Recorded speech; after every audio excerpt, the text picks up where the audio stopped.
Next question. Good evening.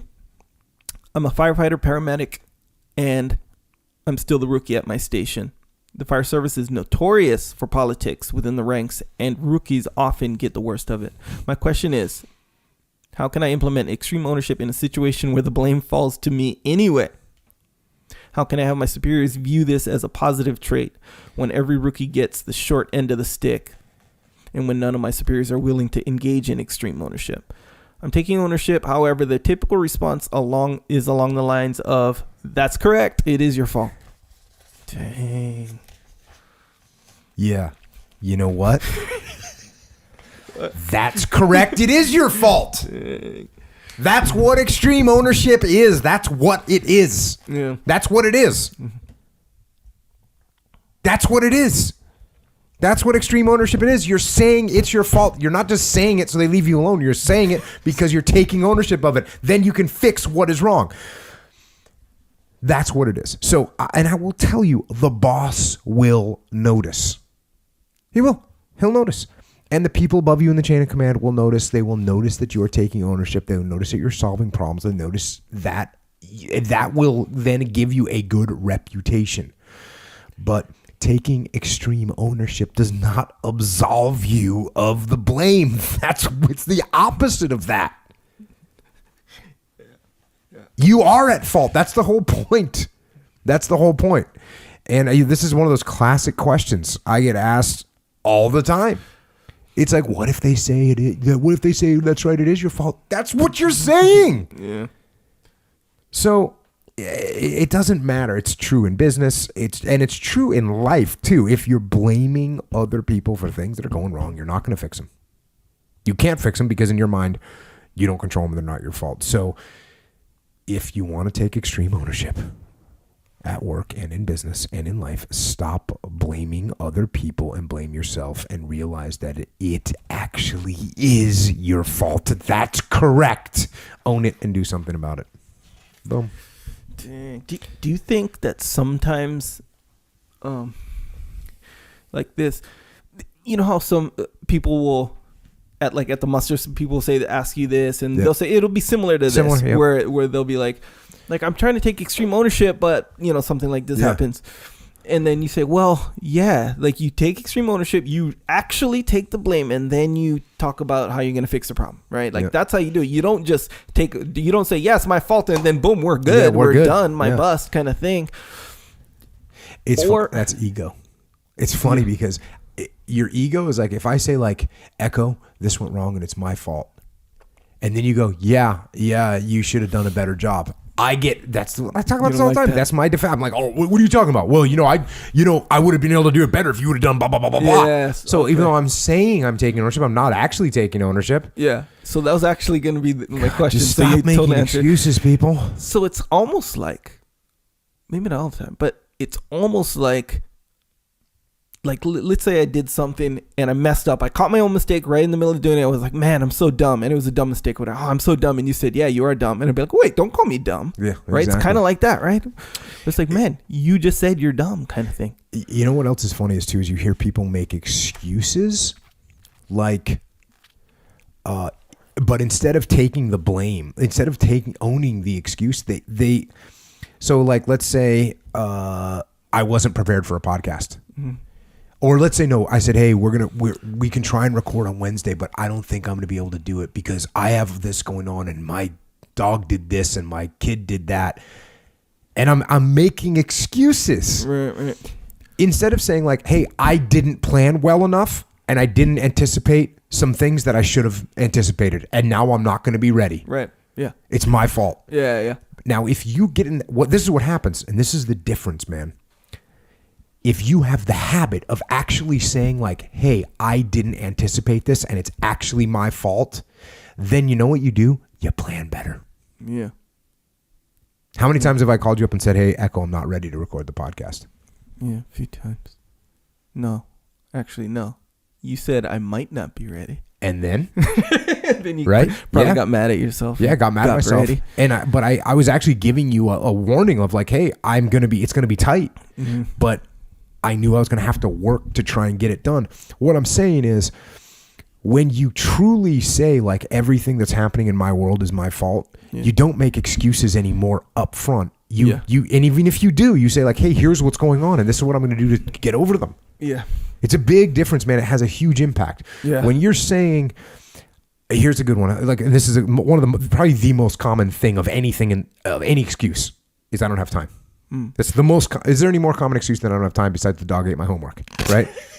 I don't. Not that I know of. No. By the way, one time the dog literally ate my kid's homework. It was all chewed up. Yeah, I was like, well, the dog ate your homework. That came from somewhere. Keep your in a dog secure area. Yeah. So there's no bigger excuse that gets used more common, at least for like a long-term goal, like hey, I want to, you name it. Yeah. I want to play piano. I want to play piano. I want to play guitar. I want to write a book. I want to study. I want to get my degree. All this stuff, right? Anything is just I don't have time. I want to get in shape, right? Yeah, I want to run every day. It's all. Hey, even I want to spend more time with my kids, but I don't have time. Yeah. Right? So that's the pre-given excuse. But when you blame all these other things, it's not your fault that you don't have time. Right. It's the fault of the schedule. It's the fault of the weather. It's the fault of it's the lack of time. Yeah. The fact of the matter is, if you take ownership of that, if you take ownership of the time, you will have time because you'll make time. Yeah. And when I call you up and say, hey, I might not be able to get ready, what I'm doing is like saying, okay, I'm giving him a warning. And then I'm looking at my schedule going, where can I finish prep or where can I prepare for this? Yeah. When can I get this done? That's the ultimate excuse for so many people. I don't have time. And the minute you say that you don't have control over the time, you do have control over the time. Yeah. Guess what? Hey, are there people that are working 3 jobs? Yes, there are. Yeah. And might they have? Are there things that they're going to have to edit out of their schedule? Yes, there are. One of the first things you should edit out of your schedule: YouTube, social media, surfing, internet surfing, right? Sure. What else do we do to waste time? You know what I mean? Like we waste TV. Time doing things. TV. So that if you have an excuse, turn it back on yourself and take control of it. Yep. That's all I'm saying. You make the time. You make the time. Yeah, a little time-saving element. I don't even know if it's a tip. It's just a little thing to consider. When you cruise extra hard so you can get it done in half the time. I'm disciplined with my time so I can cruise. Yeah. Sometimes. Discipline equals cruising. Yes. That's the freedom part. Cruising. The time is like it can be kind of like a balloon, with like little leaks in it. Yeah. Where, you want to, like, time will just kind of leak away, right? So if you're not, how, like, in fact, I think you were the one who kind of told me where it's like, you should like plan kind of everything. You got to go just plan it all and get it done. And then the rest of that time is your time. Open free. Yeah. So if you're like, okay, I have some stuff to do today, but I'm not going to plan it necessarily. I'm just going to sort of get it done tomorrow at some point. You could get one thing done. You could just be, messing around or whatever. And then you get another thing done. And you're kind of like, dang, that took me kind of all day a lot of times. So, especially if you have like 3-4 things. But all those like little in-between times, if you can add them all up. But sure, okay, a workout takes, let's say you really want to go hard and say, I want to work out for an hour and a half every day. But I don't really have a free hour and a half in a row, right? Because I got to go pick up my kids. And I got to go do this. I got to drop them off. I got to do all this stuff. But most of the time, if you're like, okay, I'm going to schedule all these things and I'm going to boom, boom, and get them all done, then it's almost like you're shifting your time so it doesn't just leak through the little things that you have to do when you allow it to. I think it was you that originally talked about this, how much work people get done before like vacation. Like they know they're going on vacation, so they work, get everything done. Do that every day. Yes. You'll have more free time. Yeah. Just even like when you're leaving. Hey, this is what I found myself. I did this the other day. I actually went to 24-Hour Fitness. Got a good workout, by the way. So I went 24 hours, got my workout or whatever. Came in my truck. I was checking the crypto stuff. But so I got in my truck, checked it, and I was checking it, and then I like checked some other alerts. You check it and boom, boom, and then I left. So I remember when I put my phone down and I started it up and I left. I kind of looked over and you could see the window of 24-Hour Fitness, and the people that work at the front desk are there.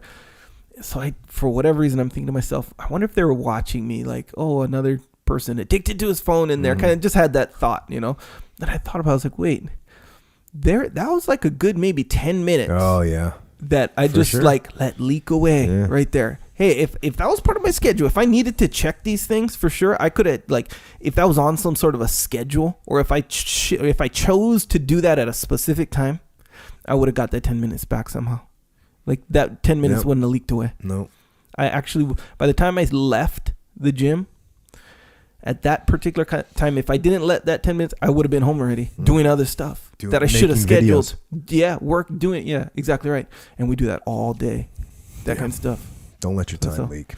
But another situation where this works, what you were saying about this, taking ownership, and for real, take ownership. Yeah. Don't be like, hey, it's my fault. Then they say it's your fault, and be like, oh, why does everyone say it's my fault? Kind of thing. I'm not saying he said that, but I'm saying that kind of is apologizing. When you apologize to someone, you know how like someone's like, hey, look, me and you had a disagreement. It escalated, whatever. Then the next day I'm like, hey, man, I'm sorry. But you did kind of say something, but I am sorry, kind of thing, yeah. Wait, so you're putting a but on there? Yeah. And your point is like, it's not real. It's not a true apology. It's not effective at all. Like or if you explain like, but I was just feeling this, or, it's just, anytime there's not a full on 100% full speed apology towards someone, like, don't mention the reasons why you felt that way. Don't mention any kind of justification on why you went there with your mind or whatever. It's all just like, this is what I did. This is all like terrible and whatever. And I'm straight up sorry. That's effective. Yeah.